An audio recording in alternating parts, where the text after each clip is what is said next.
Rhymes for the Times, April 16th, 2018.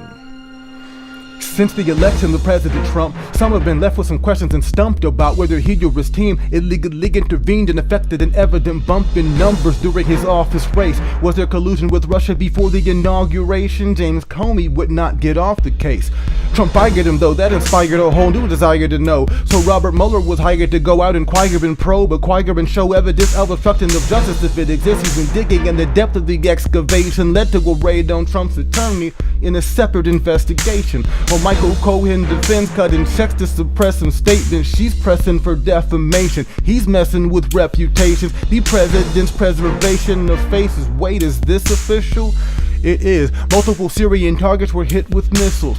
If a chemical attack in Syrian civilians is killing and injuring people, and clearly with the children are in danger, we get angered. They were stepping into right and accepting of any evidence provided. And despite that Russia was at the ready, and even said that if we tried it, then we're really about to be headed for a fight. It was so fed if we decided to light them up and produce future chemical plants after we give them a chance by telling them in advance.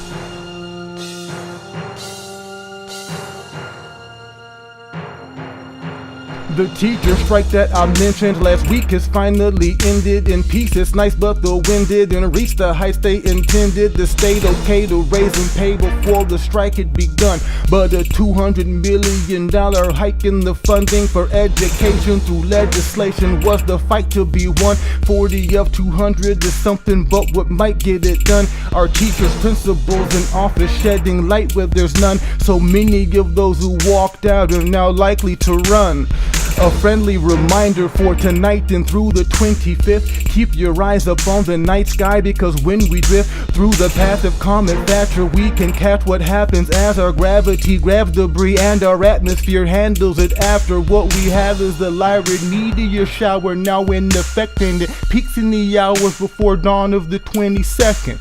So that concludes this week's news. Next week we'll be back. In the meantime, please research before you react.